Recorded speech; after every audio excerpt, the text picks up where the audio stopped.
Vous êtes politologue et philosophe français. En fait, parlons toujours des politiques de la Turquie envers la Syrie. Monsieur Recep Tayyip Erdogan, le Premier ministre turc, a déclaré que le gouvernement turc ne supporterait pas en fait des régions à peuplement kurde en Syrie et même a mis en garde contre une intervention étrangère. Pourquoi? Eh bien, c'est que Monsieur Erdogan se trouve bien sûr gêné par l'ampleur que prend la question kurde, je dirais, dans les mains de ceux qui se présentent comme ses alliés, c'est-à-dire les gens de l'OTAN qui ont utilisé, que ce soit dans la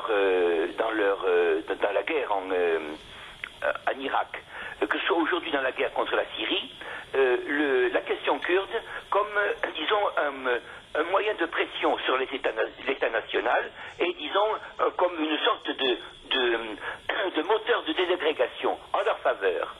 Et M. Erdogan prétend qu'il n'y aura pas d'intervention, qu'il ne faut pas qu'il y ait d'intervention étrangère, disons, sur la question kurde. Mais cette intervention étrangère, je dirais, auprès de M. Erdogan, est extrêmement forte aujourd'hui. Elle est représentée par le voyage récent de Mme Clinton. Et disons que la Turquie, pour éclairer les choses à nos téléspectateurs, n'a pas la liberté d'action. La liberté est membre de l'OTAN.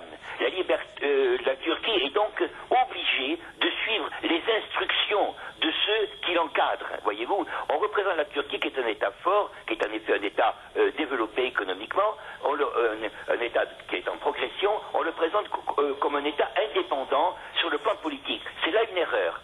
Je crois que M. Erdogan a voulu dissimuler à son peuple qu'il faisait une politique pour la Turquie. En réalité, tout ce qu'il a fait aujourd'hui, c'est une politique pour les intérêts de l'OTAN. Et je crois qu'il a peur d'une crise à l'intérieur de la Turquie.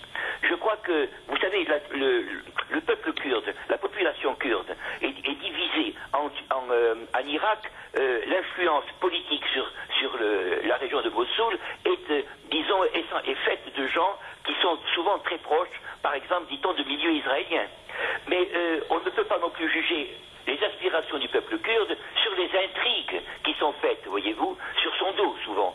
Et je crois que M. Erdogan sera obligé de conclure qu'il faut une politique modérée, une politique d'abstention, disons, de participation à la nouvelle croisade contre la Syrie. Merci Pierre d'Ortiguet, politologue français, en fait, de vos explications. Alors, une petite pause, nos chers amis, et de retour avec la dernière partie de votre émission à la une.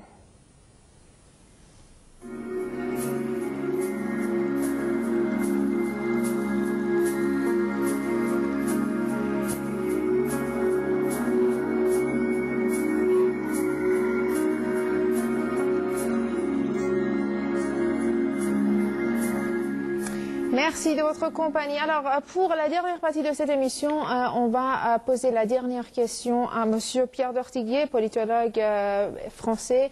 En fait, Monsieur d'Ortiguet, pour faire une conclusion de vos propos, alors, et les approches de la Turquie envers la Syrie, juste, j'ajoute un mot, c'est que, alors, les politiques anti-syriennes de la Turquie et les approches de la Turquie envers le Kurdistan, les Kurdes, en fait, la question des Kurdes en Irak et en Syrie, a amené Monsieur Maliki à critiquer le gouvernement turc d'avoir des attitudes envers le Kurdistan irakien comme si que c'était un pays indépendant.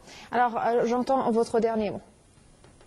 Oui, eh bien justement, l'observation de M. Maliki vient du fait que la politique de M. Erdogan, la politique turque actuelle, reconnaît justement une sorte de scission à l'intérieur de l'Irak, reconnaît pratiquement la formation d'un État prétendu indépendant et en réalité entre les mains de forces étrangères et hostiles à l'Irak, et hostiles bien sûr aussi aux relations entre l'Irak et l'Iran.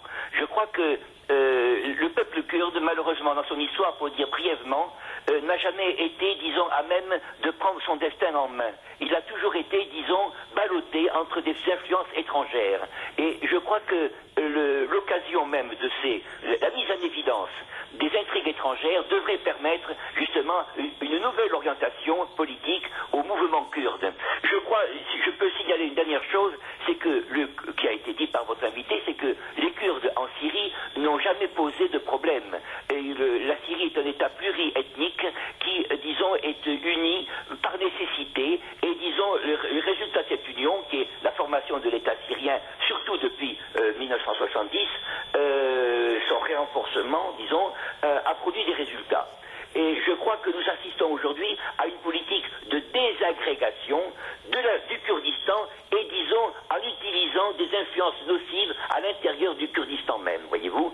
Je crois que ceci devrait se poursuivre dans l'optique étrangère de l'OTAN en particulier, en Iran même, où il y a une politique aussi, disons, de dresser le peuple kurde contre l'Iran. Voyez-vous, tout ceci est une entreprise, je répète, de désagrégation qui n'est pas improvisée, qui est mûrie, qui est méthodique, et il est temps, bien sûr, d'arrêter ce mouvement.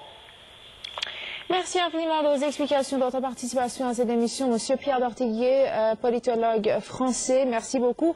Je vous dis à très bientôt, Inch'Allah. Merci de votre participation encore.